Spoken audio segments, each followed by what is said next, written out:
Okay. Well, I think we will go ahead and get started. We are recording this, just so you know. I'm Christy Jensen. I am the Executive Director of the Iowa Wine Growers Association, and I'm really excited to welcome Suzanne Henriksen and Larissa Smith with the Crafty Cask.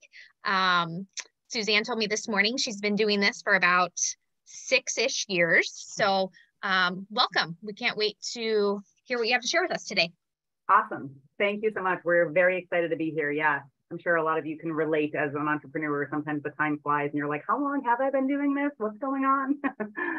Feels like a long time, but also feels like it's going by real fast. So we are thrilled to be here. So we'll do a quick introduction and then we'll kind of jump into our content here. So before we jump in, I'm Suzanne. Like Christy said, I'm the founder of the Crafty Cask. I'm an experienced marketer, market researcher, and customer experience professional with over 12 years of experience managing teams at a Fortune 500 consumer packaged good company, in addition to about 7 years working in the craft alcohol industry as a marketer specifically. And I'm Larissa. I'm a digital marketing specialist with over 6 years in the craft alcohol industry. And if you're not familiar with the Crafty Cask, we're a media, events, and marketing agency that celebrates and supports craft alcohol makers. We do this to increase craft maker brand awareness, grow categories, and educate and entertain consumers along the way. There are a few different ways we do this. The first one is by teaching craft makers marketing through our 10-course online craft alcohol marketing bootcamp. We also have lots of free marketing resources on our website, so feel free to pop over there and grab a bunch of free resources as well. We have influencer services. We also have a private craft makers marketing group on Facebook, which is awesome. It's just a place where a bunch of craft makers like you are on a private Facebook group to talk marketing. Larissa's constantly sharing great content to keep you up to date on trends and what's going on in the marketing industry for craft makers. So it's just a nice kind of safe space to kind of, if you're working on something, throw some ideas out there, get some feedback, ask questions of others who are likely doing, similar things to you. So that's a great free opportunity as well. And then we also do corporate virtual events where we feature craft maker products in tasting and mixology classes all over the country. So that's a really great way to get trial. And then we have a drinker side of our business. So that's all of our maker stuff and everything we're working directly with you on. But then we have a whole maker side of our drinker side of our business. Where we're creating content and educating people about what craft is, why craft matters. And we just launched the first of its kind subscription club. It's a Sip Scout, our craft alcohol subscription club that, is rotating every month. So we send out wine samples and beer samples and whiskey samples, and then we do a virtual tasting to kind of help them get to know that brand or that product as well. So we're really excited about that. It just launched in September.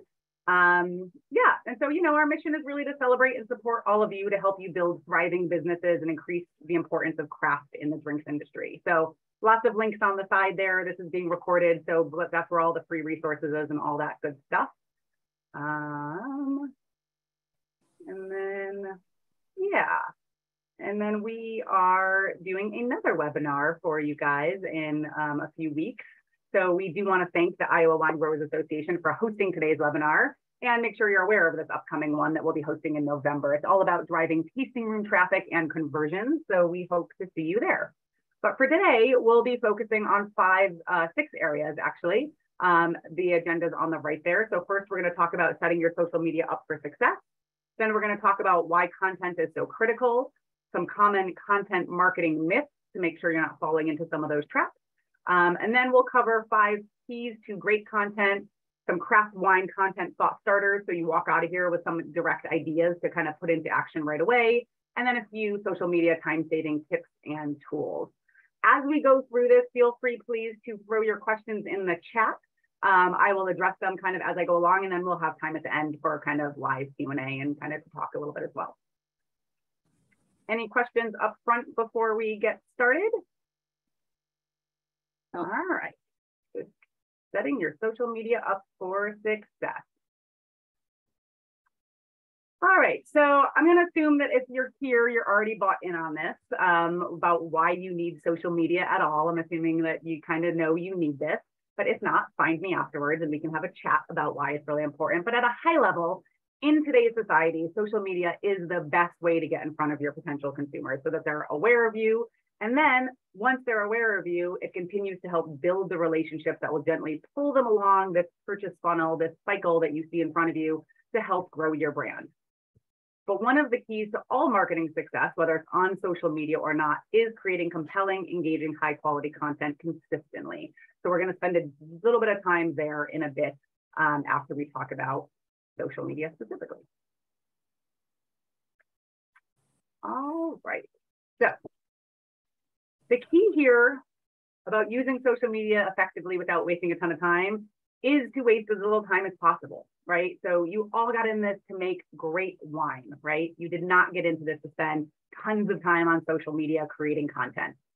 So resources are scarce. We know that. We only work with craft makers. We get it. Your resources are scarce. Your budgets are scarce. It's hard to do this. So as a small business owner, everything you do has to be super efficient and effective. Trust me, as a small business owner myself, I get it. So this is where staying up to date on the latest and greatest social media best practices, the efficiency plays, the algorithm updates, and the tactical tips and tricks are key.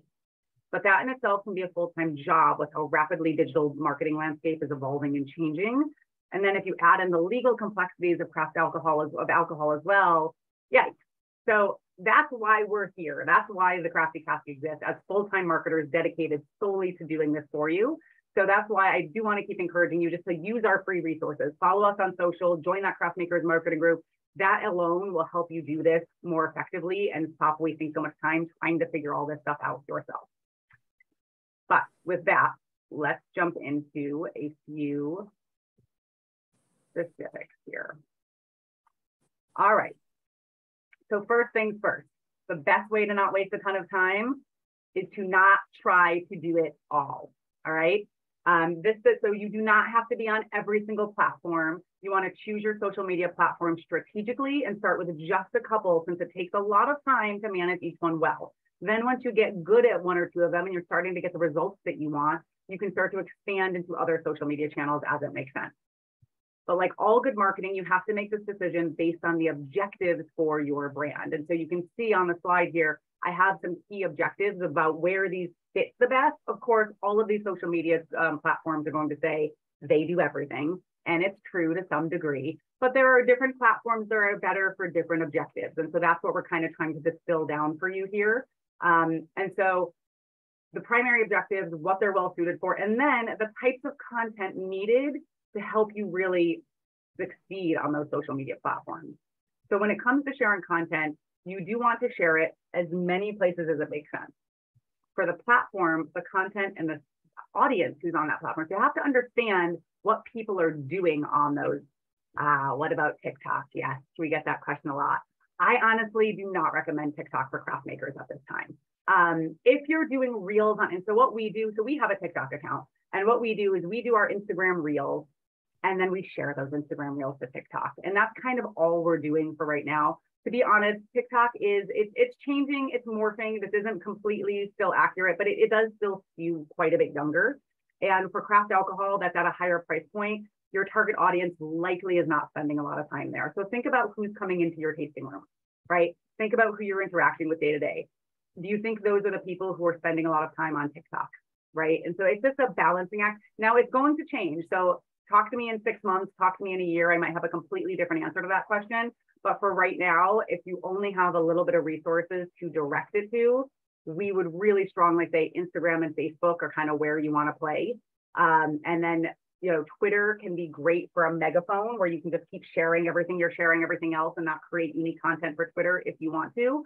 Pinterest and YouTube are kind of unique. They do kind of need specific types of content to perform well there. So that means you're creating a whole nother stream of content in order to do that well. And really for Pinterest, the best use of Pinterest is if you have a lot of web content and you want to drive traffic to your website, that is the best use of Pinterest. If you don't need to drive a lot of traffic to your specific website, so you don't have recipes or pairings or things of that nature going on, Pinterest can be a little hit or miss based on how consumers use Pinterest. Yeah, Twitter nowadays is a lot more, news focused, political focused. That's why I kind of say, like, if you already have a Twitter account and you're already using it, you don't need to delete it. You don't need to shut it down necessarily. We honestly just use it as a megaphone. So anything we're putting on Instagram and Facebook, we just throw out to Twitter too and kind of create 3 or 4 tweets per Instagram post and chop it up. We don't spend a lot of time on it. It doesn't really do much for us. Honestly, if we didn't have a Twitter account already, I probably wouldn't do anything there. And maybe Larissa, maybe that's something you and I could talk about. Should we just shut down our Twitter account? Yeah, you're right though. Twitter is a little bit more towards that, but a lot of people are on Twitter. And so a lot of makers really are there already and want to kind of figure out what to do there. Can I ask a question? Sure. Yeah. Okay, so about TikTok. So I guess you were saying that it's a lot younger generation, but I'm on there and I'm a millennial, and there's a lot of millennials on there, and I know I have an older audience, but I am trying to grab more millennials and Gen Zs. And so like, I don't know, do you really think it's not worth it to look into TikTok? Because I feel like I have a lot of possible value there. Plus I can use those TikToks in my YouTubes. If I'm doing like a 3-minute TikTok, it could be a good like how to YouTube, which is also grabbing Gen Zs and millennials. So yeah, if you're trying to grab Gen Zs and millennials, and that's a strategy of yours that you think that is who your target consumer is, and that's a big part of your target consumer, then it might make sense to explore that a little bit more. Also, if you're already creating a lot of video content. I agree. We're in a university town, and all those students, drinking age, ones are on TikTok. All the people who want to capture for weddings, they're also on TikTok. So TikTok I have no experience in it, but my staff who work for me tell me that's where everybody's at. Yeah, and I think it's the challenge with TikTok is how consumers are using it and the type of content that craft makers are typically making. It often doesn't line up. So you do have to, as you were saying a little bit earlier, like if you're thinking about doing how-tos, if you're thinking about doing like things that go viral on TikTok and people are excited about on TikTok and that type of content, it can work for you great, but it is a very strong video strategy. And most craft makers that we know of do not have enough resources to really be creating the type of video content that you need to perform well on TikTok. So it's a little chicken or the egg. It's a little, are you ready to invest in video enough to really kind of start to do that well? If so, yes, get out there now, because it is going to get there. It is going to start to become very important for craft makers. I think if you aren't doing well on Instagram or Facebook yet, I would get your ducks in a row there first and then start to work there, because most craft makers don't have the resources for the video content needed for TikTok. Does that make sense? Yeah. Larissa, go ahead. Yeah, and it's hard because TikTok honestly doesn't really want alcohol content on there either, especially ads. Like you can't grow as much as you could on Instagram or something like that because they don't allow alcohol ads. Mm-hmm. Yeah. So, but I think the easy way to start experimenting there is if you're, like I said, if you're already creating reels for Instagram, start putting them on TikTok and start seeing what's happening, seeing what's going on. Now, keep in mind, for all of these platforms, if you are not on that platform personally and you're not using it and you don't understand it from a user perspective, it's going to be really hard to be successful there. And I know we don't have a lot of time to be screwing around on social media ourselves personally, but one of the things, keep in mind, social media is social. That is the big word as part of social media. So if all you're doing is going out there and pushing your content to any of these platforms, TikTok included, and you're not commenting on other people's videos and content, you're not following other people, you're not liking other things, the algorithms just see you as being selfish and not being social, and they punish you for that. So if you don't have time to be on these platforms engaging as well, or have someone on your team who can be doing that, it's another thing. And that's another reason I don't want you to spread yourself too thin. Thank you. Yeah, no problem. All right. Where's my mouse? Okay. So once you choose your platform, it's really important to be consistent across platforms. So I have an example here from a distillery, and you can kind of see some of the things in gray or things that are not consistent across all of their platforms.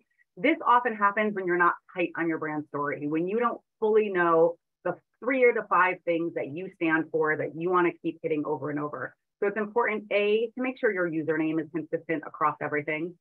Don't make consumers guess and try to find you here and there, and they can't find you on Facebook, but they can find you on Instagram. It gets very confusing. And then also make sure what you're saying about your brand is consistent across all of them. So you're coming across. Make sure your contact info is everywhere. People know how to get in touch with you. It is recommended to do a 21 plus call out and just say, in order to follow this account, you need to be 21 or over. Obviously, you can't enforce that, but it at least protects you from a legal perspective that you're saying, hey, we're talking about alcohol here. If you're 16, you shouldn't be following us. So go do a quick audit of these things, review them. Honestly, also there's a website called, I'll put it in the chat. It's called Name Checker. And missing an E. Go there real quick, put your username in, your brand name in, and just see what's available across all the different social media platforms. And I want you to go and grab them, even if you never plan to use that platform.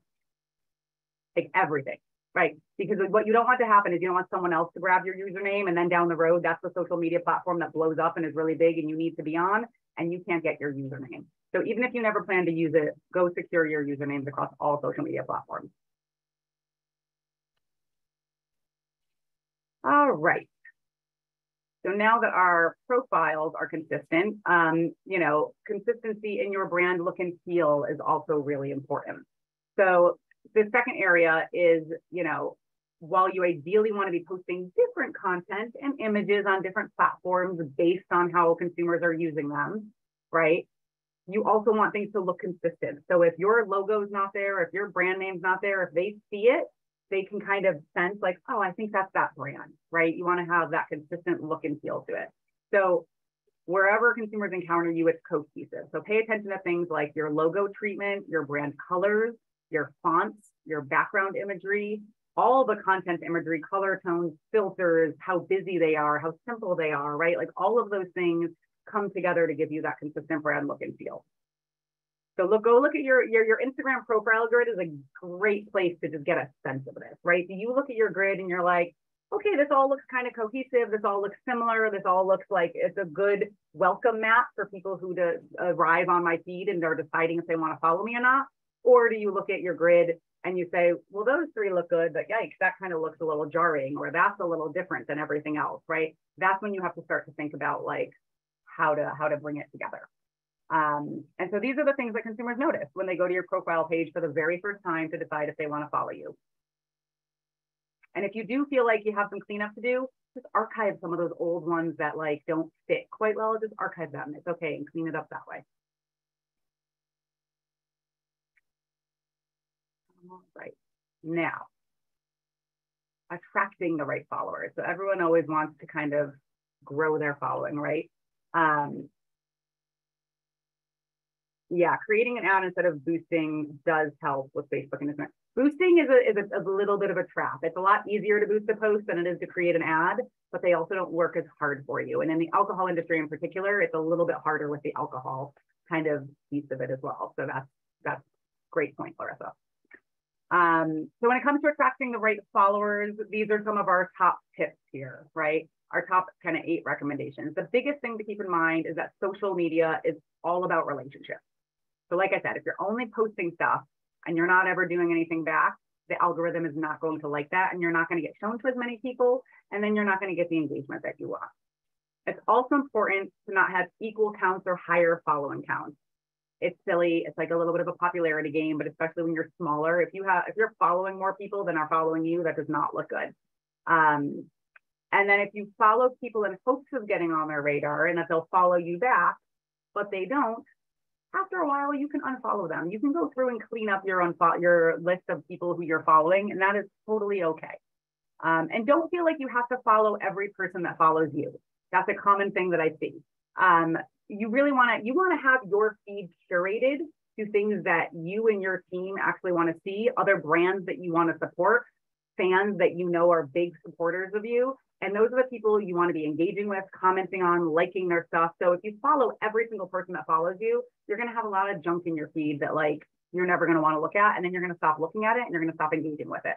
So it's important to keep your own brand feed curated as well.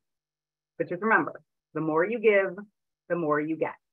It's hard. It's one of the hard, we struggle with it too. We are constantly in our team meetings being like, who's been on Instagram commenting and liking and following? Like we have to be doing that regularly. It's hard to do because we're all busy.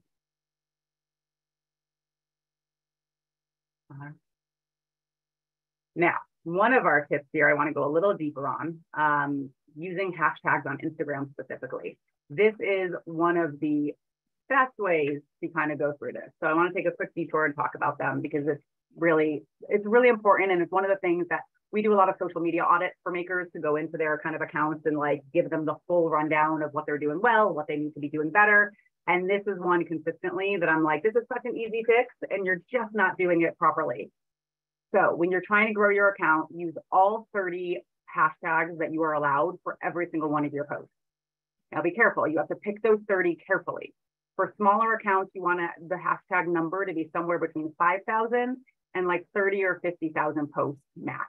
Now, if you go look at some of the hashtags you're using, like if you're using hashtag wine or hashtag craft wine, those have like 50 million posts that are associated with them. That's not helping you at all. It's like a feed. It's running too fast. No one's ever seeing that you're using it. You need to right size those hashtags or else they're not working for you at all.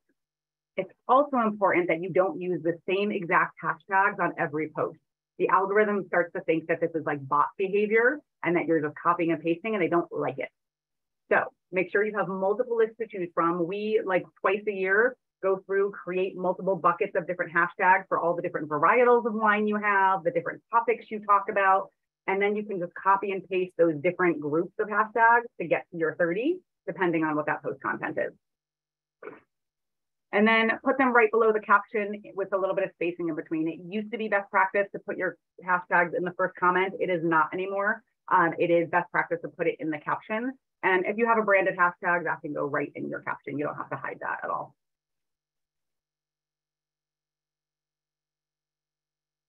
All right. So now we are going to get into why content is so critical. So now that we have social platforms set up for success with some of our tips, we're going to talk about the actual content you'll be posting. We've all heard the phrase that content is king, and it's true. But if you're just cranking out content without thought and you're simply putting stuff out there to post something, anything, then it's likely there's a lot of wasting your marketing. And even if you think you're spending the bare amount of time, like if you're just throwing things out there without thought and consideration, it's not going to work very hard for you. So whether we like it or not, content is the foundation of all online marketing, and it greatly influences your success or lack thereof on social media and on all digital marketing. So let's dive right in here into creating consistent content. So content is critical because it allows you to connect, communicate, and form relationships, right? Well-crafted content drives action to drive increased followers, customer sales, and loyalty. And importantly, it allows you to stand out from others and attract your ideal consumer. You're not trying to talk to everyone who drinks wine in Iowa. I know it's tempting. You have to really decide who uniquely loves your brand and what makes that person tick, and create content to get those people excited. And then that will halo. It feels risky, but it's important. So by regularly creating and sharing the right content for our brand or target consumer, you help them identify the kind of friend that we are, right? Like who you are in their life, where it makes sense. So let's get clear on what we mean by content. A lot of people think we're just talking about long form articles or blog posts here, but when I say content, I'm referring to anywhere you're putting written word in front of your consumer, whether it's 4 sentences or 4 pages long. All right, so a few examples just to bring content to life. Messaging on your website, social media posts, landing pages, consumer-facing emails, newsletters, pre-planned spoken word, videos. All of that is content, and all of that needs to have cohesive kind of strategy and thought behind it.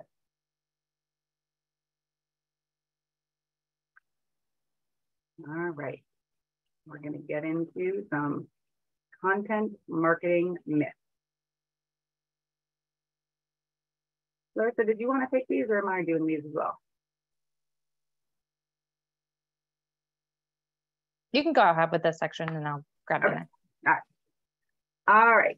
So 5 common content marketing mistakes. So posting just to post on social. So if you're feeling really proud of yourself because you're like, yes, I posted something today, anything, just something. Bad news. Posting just to post is not effective. It won't help you reach your goals. but it wastes your time and can actually harm your brand when you're posting low quality, low engagement content. Because if users are not engaging with your content, the social media platforms will stop showing it to them. And if your audience doesn't think there's value or quality in what you're sharing, they'll stop paying attention altogether. So while I know planning takes time, it's short-term pain for long-term gain. So be intentional with every piece of content you post, plan your content ahead of time. And this means sitting down and looking at the month ahead and having some placeholders about like, what are you going to talk about and when are you going to talk about it and who's creating that content? And ask yourself if what you're posting would really make you stop scrolling through your feed, read more, click the link, watch the video, whatever you want them to do. And if it wouldn't make you do that, then you need to think about why you're posting it at all. All right, speaking of a plan, so either not having a plan or being too rigid with your plan. So this one's about balance. It's important to plan ahead and have a strategic plan when it comes to your overall content and social media posting. It helps you ensure that you don't forget. It drives consistency. It allows for strategic sharing of content across all the topics that matter to drive your goal. And while there are a million different content marketing plans out there, different approaches work for different people. So the first one you try, if it doesn't stick, like keep trying. Some people really like Excel spreadsheets. Some people like visual things. We use Airtable. Airtable is a great tool. There's a free platform. And it really is kind of almost like a visual Excel spreadsheet. It kind of brings everything to life. You can have calendars and you can assign collaborators. And we really like that for our content planning. But there are a million different things. Go Google, content planning, and there'll be a million things that come up and just start trying some of them.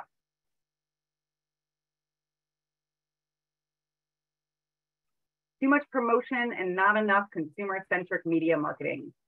So again, go take a look at your Facebook or Instagram feed. And if all you see are pictures of your bottles, pictures of your products, events, things that you're like, buy this, do this for me, do this for me, do this for me. If that's all that you see on your platform, that is not about relationship building, right? Relationships are a two-way street. So you have to give some value to people, some things that they're going to want to save, that they're going to want to share, that they're going to want to tell other people about, things that add value to their life. Tips and tricks, learning about different varietals, how to pair wine with food, right? Like give them some value. And then really the balance, you want it to be, I'd say like at most, I don't know, I'd say like 60% value giving, 40% promotional, and that's high for promotional even. Some would say only 25% promotional and 75% really giving. So make sure you're looking at that and giving that some attention because it's a common mistake. Fourth common content marketing mistake is lack of brand identity or consistency. So what is your unique brand story and voice? What does your brand stand for that differentiates you from your competitors and will attract your tribe? Does it shine through all of your content? Is there consistency in all of your content? So you have to be consistent. But consistent does not mean monotonous, nor does it mean constantly talking about yourself, like we just said, right? So, but everything you put out there should be consistent with your brand story, your brand voice, and your mission. And if those things you don't have a real good handle on, or the team who's creating your content doesn't have a good handle on, you need to go back and spend a little bit of time there. This is one of the ones that's so important that it's honestly our first main course in our craft alcohol marketing bootcamp, because it's so important to get this right. If you don't have your brand story and your target consumer nailed down, there's so much waste in all of your marketing, not just social media, but all of your marketing will have so much waste in it. So this is important to make sure you understand your brand identity and you can communicate it consistently. All right, not knowing your ideal consumer. I just hinted at this. So this is related to that previous one. If you don't know who your unique ideal consumer is, how can you speak to them in a way that's relevant and compelling to them, right? You have to know your audience in order to speak to them. We have a whole course dedicated just to this. It's a lot of heavy lifting. It's a lot of actually interviewing people, talking to people, getting feedback from people, which scares people, which people don't like to do. But it's important work. And if you haven't had a marketing agency do this for you, then you got to do it yourself. So we're happy to go deeper on this and talk to you about how to identify your ideal consumer, but it's a really, really important one and I can't impress upon it enough. All right, so the marketing foundational action items drive success. So those 5 common marketing mistakes we just covered, are rooted in these foundational marketing best practices, or lack thereof if you're making those mistakes. And I get it, you're busy, but skipping over the foundation of building your brand, understanding your target consumer, and tying your marketing goals and budget to your broader business goals before you start bringing it to life on social or your website or anywhere else, it will create a lot of waste, subpar marketing results, and frustration. So take the time to do that heavy lifting. So now that we know what not to do and the foundational work needed to make those mistakes, what about the content itself? We're going to move into 5 keys to great content. Yeah, so your content needs to have at least these 5 keys on your social. So it should be uniquely yours.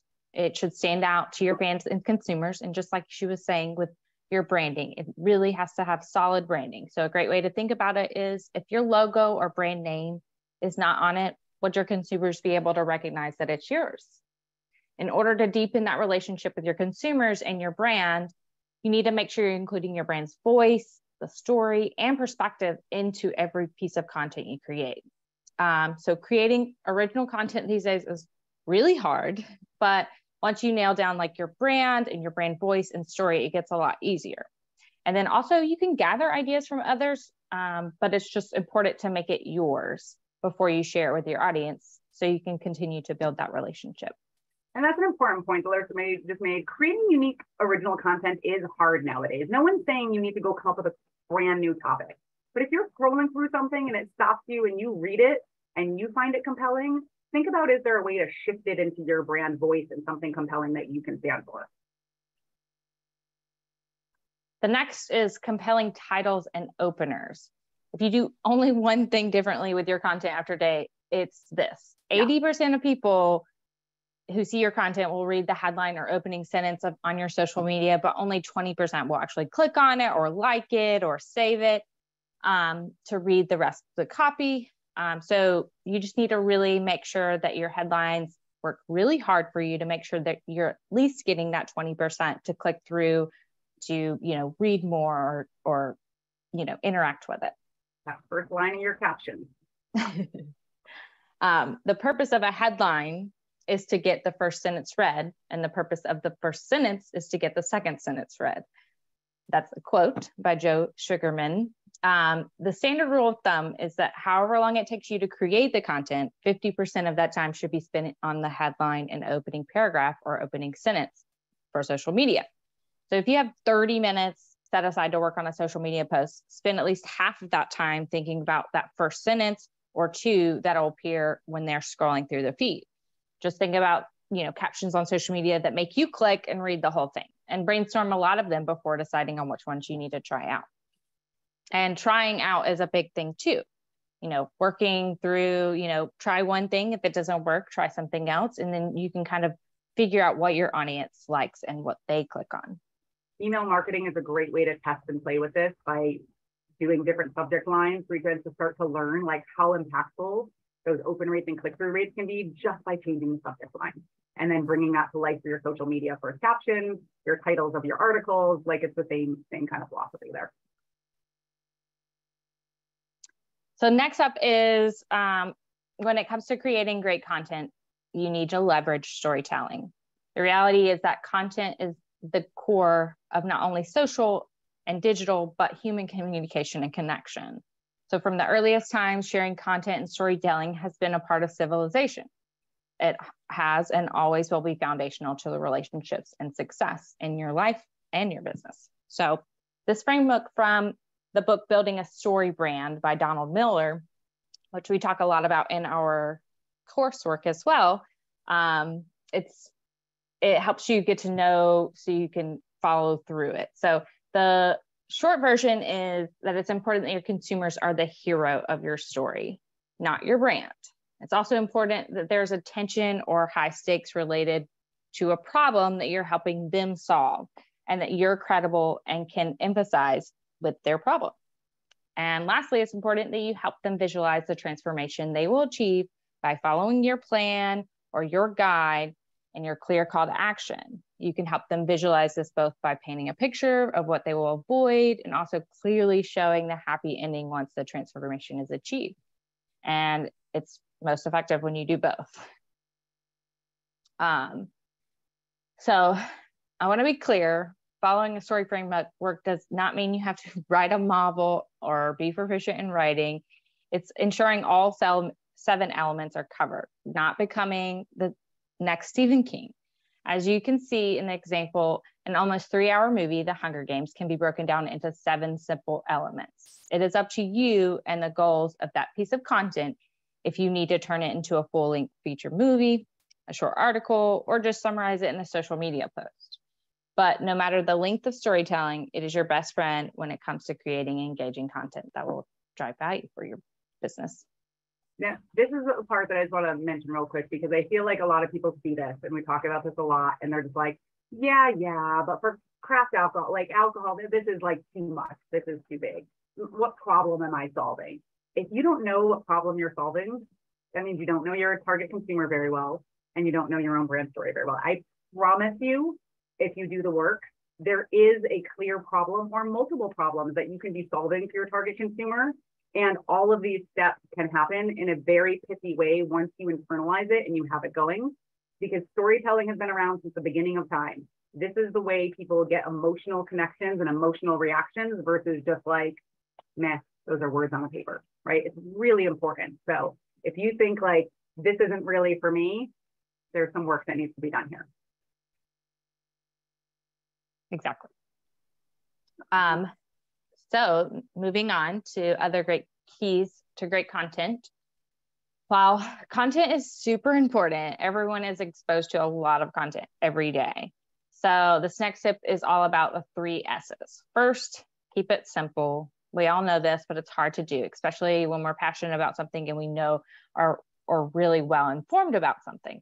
But here's a shocking stat to keep in mind. A recent study shows that more than 50% of students at 4-year colleges and even higher at 2-year schools could not understand the arguments of newspaper editorials or compare credit card offers effectively. And these are kids that are more literate than the average US adult. I'm not suggesting you dumb down your content for the lowest common denominator. It is important to keep that in mind, especially when we're geeking out on something that we're really passionate about. Overly complex content loses people, and it doesn't make it makes it harder for them than they really want to put in the work. They don't want to do that. So to ensure your content is easily skimmable, make sure you're breaking up long blocks of text or compelling, social media blurbs, and with, adding emojis, things like that. You don't want to have a long caption that just goes on and on and on. And if you don't have this on your website, make sure you plug in to allow visitors to share any of their content to different social media sites so that they can share your stuff as well. And remember, telling them to share is your primary goal. Like, getting people to interact with your social media is really important. Engagement is a big thing, as Suzanne was saying earlier, you engaging with them as well as them engaging with you, because this is social media. And engagement is more than actually like sharing, saving, commenting. Those are the important things you want. If you only get 20 likes, but you get lots of comments and lots of shares and lots of saves, that is better. So keep that in mind. Speaking of telling your audience what you want them to do, our last tip is to always have a clear call to action. So consumers aren't mind readers, and people, especially busy people with a lot of content thrown at us every day, we just don't do the things out of the goodness of our heart. If you want them to do something, download, subscribe, share, comment, save, any of that, buy, visit. If you want them to really do it, you have to make it clear and tell them what you would like them to do. It should be direct, to the point, focus on the benefit that they'll receive, like we talked about earlier, easy to do, and obviously visible as they read or watch through your content. So if you don't want them to do anything with your content, then you need to ask yourself why you're spending the time or money to create it in the first place. Because time is precious for all of us. Mm-hmm. Now, I know at some point are likely thinking, all I really need is to sell and promote. And like Suzanne said earlier, there should be a balance. And, you don't have a lot of time on your hands to create content, and what would you even create if you did? So for the first part, I hope by now you realize that you need to make time to create non-promotional content that tells a story about your brand. If you don't, it'll be hard to gain traction on social media or anywhere else, since you won't be building relationships with your consumers. Over time, that will convert into sales. But on the second concern, what kind of content to create, Suzanne will walk you through a few ideas particularly relevant to craft wineries like yours, so you can create content that will help move consumers closer to purchase, even when you're not promoting directly. All right, we're in the home stretch here. So let's give you some specific thought starters that you can go put kind of into action right away and start to build out a content plan that will really work hard for your business. So first, educating on craft, right? So this first one, craft education, is all about educating your consumers on what craft is, what it means, why it's important, why they should choose a smaller local Iowa wine versus an EJ Gallo wine that's available everywhere, likely a little cheaper, right? Like, you have to educate consumers on why this matters. And it's particularly important because everyone seems to have their own definition. So consumers need help figuring out what their own definition of craft is, right? We all know there's a lot of deceitful marketing going on out there with some of the big brands that make themselves sound like craft when they're really not. So if we, as craft makers and independently owned wineries, aren't doing the work to help educate consumers to see through that and make the best decisions for themselves and their own values, then who is going to educate consumers about that? It's really important work that I feel strongly that we should all be doing if we want consumers to differentiate and start choosing craft over the food. All right, then there's educating on categories, right? So the second topic is unique categories, particularly important if you're someone who's making some products that don't have a huge demand or clear understanding just yet. These might be varietals like, and I'm sorry if I butcher any of these, but La Crescent, Frontenac, Brianna, right? These are all varietals that grow well in Iowa and you guys make, but not everyone knows what the heck those are, right? So things that those of us in the industry understand and know, but consumers don't. They may not know about it at all. They might be a little confused about it, have misperceptions, or just generally need help in getting excited and figuring out when and how to drink it. No matter how good your product is, there has to be demand for it.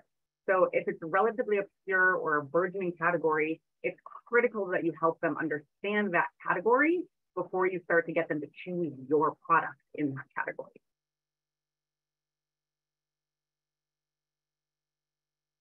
All right, terminology, tips, and tricks. So this next category is pretty self-explanatory. It's creating content like 10 key terms every wine enthusiast should know, right? Or the beginner's top 5 terms to finding an Iowa wine you'll love. Consumers like to feel like they're in the know and smart. So help them do that, right? They like to feel informed, smart, and like they can be the expert among their friends, right? And so, but they also want it to be easy.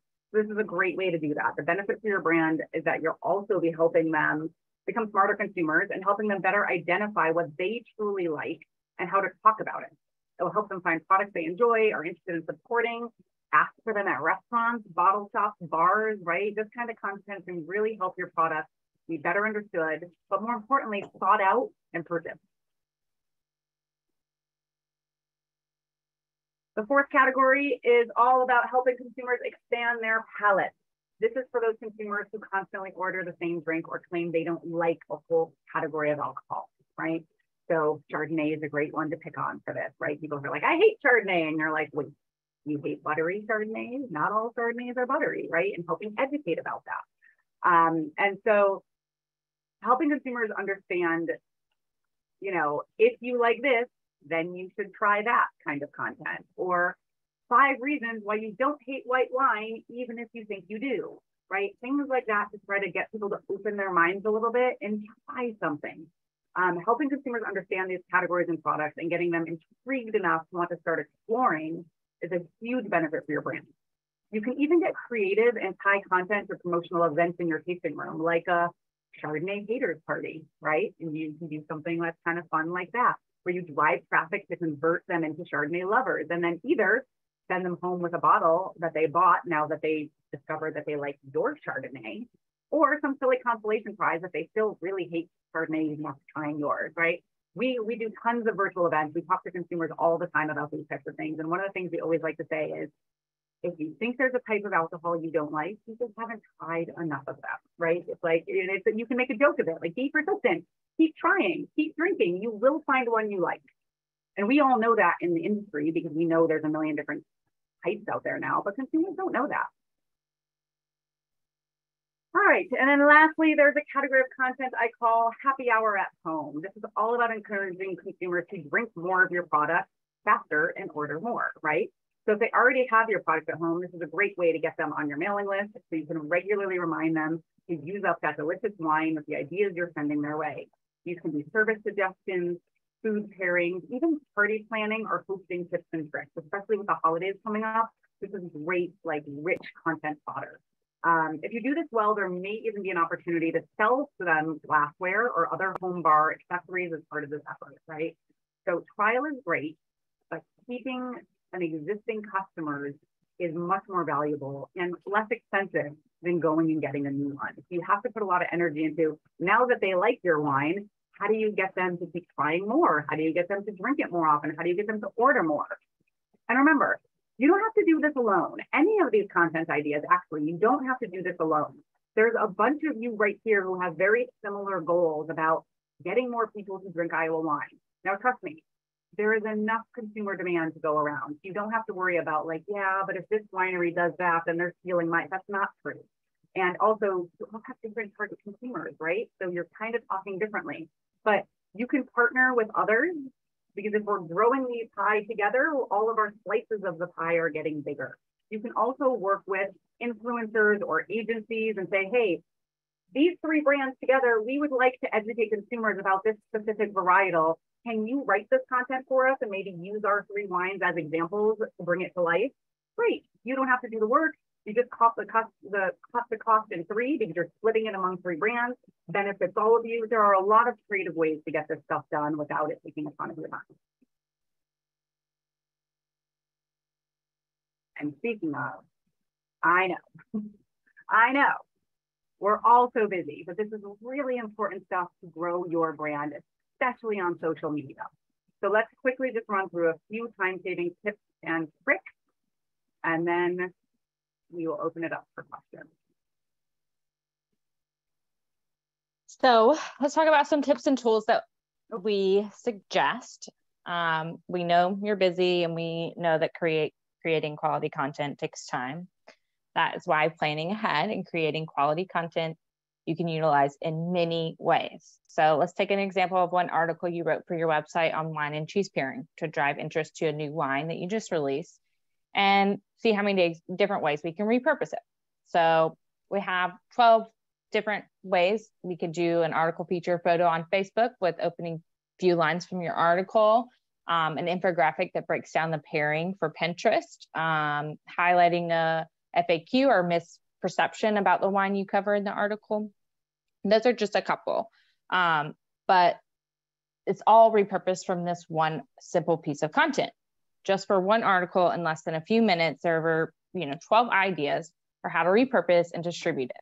Then when you're ready to launch the next wine, you can pull all of this great content back out and see what worked well, what didn't, take that knowledge, reapply it, do it with a different angle and launch your new wine while reminding people that you ran out last time and still getting more traction from that original content. The best idea is to really push yourself before publishing, before you even write the content, to think about all the ways that you could and should use that type of information related to that topic. So when you do write it and publish it, you're doing so with the end game in mind, that you're optimizing the original content of the article and using it in many different ways as possible, saving you time in the long run. More value for less work. So just remember to stagger out all of the content so you're not only talking about this one topic for 2 weeks straight, but you can spread it out and have, if you have a social media content calendar for planning, that'll really help you spread it out and promote it, separately. This is one of the best reasons to have a social media content calendar, because as soon as you write that article, you can assign 10 social media posts to go with it and throw them out over the course of the next year, and just put placeholders. You don't even have to fully create the social media content right then and there if you don't want to, although it's often easier. But then that way you don't forget about it. And you remember, like, this time next year, let's make sure we share something about this again. You don't have to keep creating new content all the time. Yeah. And speaking of, scheduling, here are a few of our favorite tools that we use to save time and effort when creating and distributing content. And we really suggest looking them up and integrating them into your marketing toolbox. So our number one tip is to get a social media scheduling tool, just like Suzanne said. We prefer Later, where it's ease of use, it has a broad coverage and features, plus they have a free plan that works well for most people. It'll take a little time to set up and get used to initially, but it'll save you a lot of time in the long run. Once it's up and running, like Suzanne said, you can schedule stuff out in advance and you don't even have to think about it. I think, Larissa, am I correct to remember one of our free resources on our website is the scheduling tool? I believe so, overview? yes. Yeah. Mm-hmm. So if you go to our marketing.thecraftycast.com, there's a free download that actually walks you through Later and like setting it up and getting it up and running so that you can do this on a free plan. Yeah. And speaking of creating content and stuff, we also use InShot. It's an app that we create a lot of our Instagram video content, like Reels. And it's really easy to use, especially if you don't have a lot of videography background. So you can create videos and Reels featuring you making your wine, add graphics, text, and stuff like that. And that'll help capture your audience's attention. Then we have Canva. Canva is an amazing free tool that we use, and it makes you like, even if you aren't a graphic designer, it makes you seem like you are, because it's just so simple. They have templates, you can drag and drop and stuff as well. And I really love just playing around in there. I get lost in there a lot. If anyone's not using Canva, go there. Yeah, exactly. Yeah. Canva is awesome. I've had other people be like, Canva is life. If you're not using Canva, go check it out right now. There's free plans. It will inspire you. This will be the fun part of social media that you can mistakenly spend too much time on, but it's really great. Lots of free stock photography, lots of free stock video. If you're not using Canva, you're missing out on from a graphical perspective. Yeah, and it's free. I mean, they do have a pro version with a lot more, graphics and different things. And that's not even really that expensive either, too. It's a lot cheaper than Photoshop, and like I said, a lot easier to use. Yeah. And then lastly, there's StoryChief, which helps you make great blog posts, distribute them across multiple platforms with, just the touch of a button. So yeah, it just if you're really blog post heavy, if you're doing a lot of blog content, look into StoryChief, because it helps you share to Facebook, Instagram, like all those things, Medium, Blogger, everything like at the push of a button, which makes your life a lot easier. Yeah. So those are just a couple that we think you should definitely look into for sure. Yeah. And I think there's an article on our website called our 12 top social media tools. If you go again to marketing.craftycask.com, and it will give you a bunch more social media tools that we really love as well. Yeah, Megan, the upgrade to Pro is worth it. There are some benefits. Resizing is the best. But if you're not in there yet, go play around with the free version for a little while. And then, yeah, when you really start using it, like the Pro version is affordable and it helps. Oh yeah, so additional resources, like I mentioned. So there's a few articles that touch on some of the things that we talked about today that go a little bit deeper. So the 12 social media tools, nailing your core marketing basics, 4 tips if you're thinking about hiring an influencer, paid marketing and why it's important for craft alcohol businesses. So not just the free social media, but the paid side of it too. And then our online courses. These are just a few of them that are related to going a little bit deeper here. The Instagram hashtag mini course is free. So you can go grab that now and just go a little deeper on hashtags and make sure you're using that right, because it is really a critical tool if you're on Instagram to get that right. And then there's a few other courses there as well. So to wrap up, let's get clear on next steps here. So first, get that marketing foundation solid. If you need help with that, let us know. Whether you're just starting out or you are 10 years old, Having a clearly defined brand story, voice, target consumer, goals, and budget will supercharge all of your marketing. Next, I want you to audit the content you already have to understand what's working and what isn't. And I mentioned we do social media audits as well, but you can do this yourself. You can go in and just look at the data and figure out what's working and what's not. It takes some time. It does take a little time, clear some time off your calendar, but it's worth it. And then armed with that knowledge, create a content calendar and plan. Resource your plan accordingly, get set up on time-saving tools like a social media scheduler, and then you're on your way. Just make sure to schedule time to regularly review how things are going and optimize your approach as needed. And you want to do this frequently as you're getting started and like really trying to like make some inroads and make some changes with your social media. So while I know you have a million things on your plate, putting off content strategy and social media strategy is not a good idea. So continuing to let it be on the back burner and that thing that you're just like, all right, well, we posted 3 times this week because, okay, that's enough. That like continuing to do that is hurting your brand. The sooner you start sharing engaging content, the faster you're going to build your audience with your ideal consumer and turn them from passively aware to actively interested in signing up, visiting, buying, and more. I promise. It is a little bit of a long game. It's not something that you can like, I pushed a button and now look at those results. And that feels frustrating. But in today's world, with today's consumers, especially millennials and Gen Z, like this is what they're looking for. So if you clear a little time off your calendar and focus here for 4 to 6 hours to put some of this into action, you'll be well on your way to creating more value with everything you do so your marketing is working harder and driving real results for your brand. All right, and then with that, oh, I thought I changed that to October, but we do have a promo code there, so it will be good until October 31st with that promo code. So if you are interested in any of our courses, 20% off as a thank you for showing up and being here today. Or you can schedule one-on-one time with me as well, free to just jump on a phone call with me and chat about your struggles, what's not working, what is working, how to resource, any of those things. Larissa and I are here to help. Also, if you're a part of our private makers Facebook group, every single Tuesday at noon Pacific time, Larissa and I jump on and we just have office hours. So you can show up on Zoom every week if you want and talk marketing with us, show us what you're working on, get feedback, get advice, whatever you need. We're just there, you know, like office hours when we were back in school when we were kids, same idea. So, but yeah, with that, I will open it up for questions.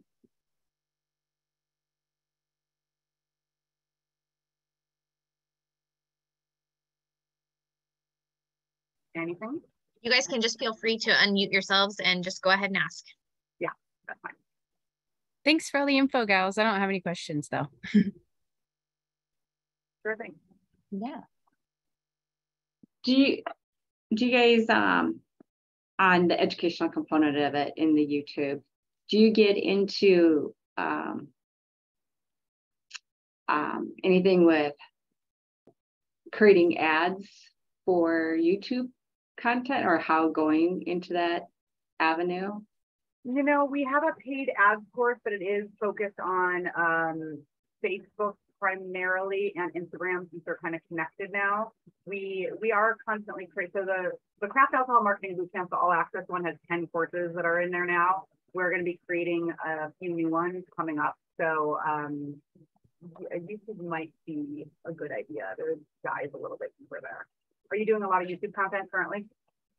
I'm going to do a lot of YouTube content. So we're going to go into YouTube and TikTok. So but I lifelong learner, I need to learn everything about YouTube and TikTok. So yeah, and those are unique channels for sure. YouTube with their advertising approaches is pretty different than Facebook. So that is a learning curve. I understand your desire to kind of get in there. It's fine. And YouTube did just launch YouTube Shorts, which is kind of like TikTok for YouTube.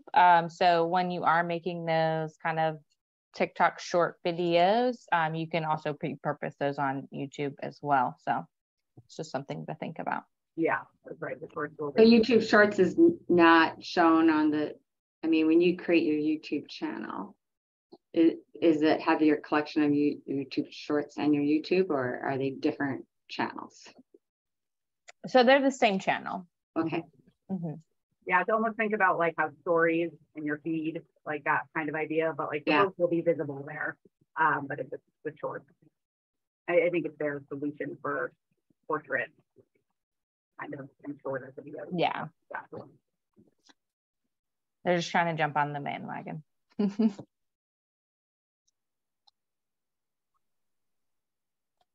Yeah, and we had someone asking about office hours as well. We do have office hours today. Larissa, can you throw the link to that Zoom in the chat so if anyone is feeling inspired all of a sudden, since we're talking about this right now and in an hour wants to keep talking or to get some questions pulled together, Larissa and I will be on our office hours in an hour.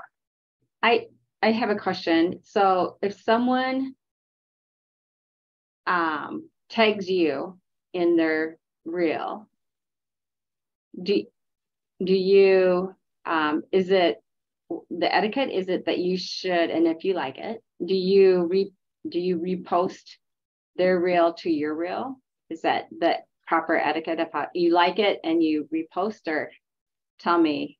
Yeah, and it's kind of harder with reels than it was like previously with different, with graphics and photos and stuff. And we, kind of suggest always asking and making sure it's okay, to repost if you are going to repost their content. Another thing that Instagram just did is a collaborator. And, we've done this with a couple of our clients as well. They've kind of talked to different influencers in this space, and they just let them know like, hey, we can send you some of our wine if you want to promote it. And then they can make a reel and invite you as a collaborator, and that'll show up on their page as well as yours. So, it's kind of content for both of you equally, and it doesn't kind of take as much work. Yeah, the collaborator approach is the easiest way to like actually get their reel to show up on your reels, but you have to have a little communication to do that. If someone just tags you, typically you can share it to your story. If they tag you, and that's usually, usually if someone's tagging you, they want you to see it, they want you to do something with it. So really in Instagram world and in social media world, if someone tags you in something, they would love it if you do something with it. If you comment on it, if you like it, if you share it, because that's why they're tagging you, because engagement helps them, then it helps you. So we do hate to see, we're constantly tagging people and they just do nothing with it. And we're just like, we're promoting your brand. We're showing people how much we love your brand. Why don't you like what? So it is nice to give them a little love back if you like it, and if you don't, of course don't. So you should comment it, like it, and repost it to our story. Yeah, it's a little paper arrow looking icon. Yep. And I think if they tag you in it, then you can share it to your story. If they don't tag you in it, you can't. But that's, that's the way you can kind of do it. Yeah. And yeah, checking it to make sure that it's on brand for you too. That is important as well. And then highlights in Instagram. Yeah. So having highlight, so reels go away after. No, what goes away after 24 hours? Stories go away. Mm-hmm. And those are what you save into your highlights so that they don't go away after 24 hours. So if I have a story and I make it a highlight, then it stays forever. What are the advantages of story over highlights? So if a highlight, it stays until that highlight gets filled. I think highlights have like a maximum of 50 in them, or 100. Is it 100? It's 100. Mm-hmm. Okay. So if you keep adding things to your highlights, eventually when you get that 101st one, the very first thing you added to your highlights is going to fall off. So is it 100 highlights per category? So if I had farm, wine, food, exactly. So I get 100 per highlight? Exactly. And so it just kind of keeps it fresh. So older content that's like 6 months old will kind of start to fall off. And really the way to think about it, stories are real time, and really stories are primarily shown to your existing following. New followers aren't really seeing your stories, so keep that in mind a little bit. And then the highlights are really just a curated magazine kind of specific stories. So they're connected and they're the same thing. You can't do a highlight without making it a story first. And is there any advantage of doing story versus reels? Like, why would I Reels are the name of the game right now. Reels. Yeah. Don't bother with stories, right? I mean, I wouldn't say don't bother. One thing is whenever you create a reel, share it to your story a few hours later or the next day. So like you get story content there too. Story content's important. Story content is great for behind the scenes, messier things that like aren't going to look beautiful in your feed, but are still an interesting like way to bring your story to life, to give your current followers an inside look, right? But if you're going to spend time and energy on something, reels all the way. So make it a reel, and then you can copy your reel into a story, and you can copy your story into a highlight. Exactly, and it's just using the little paper airplane icon to use each one of those. For all of those. Well, not for the highlight. There's a different way to do the highlight. And also with reels, keep in mind, because reels can feel really overwhelming, especially when you start looking at some of these content creators who are like whiz bang at these reels things and doing amazing things. You can make photos into reels. And just have like a photo reel, almost like a carousel that plays itself. You can put graphics in Canva and make the graphics kind of move and be animated. That makes it a reel. So any video content that you post on Instagram now is a reel.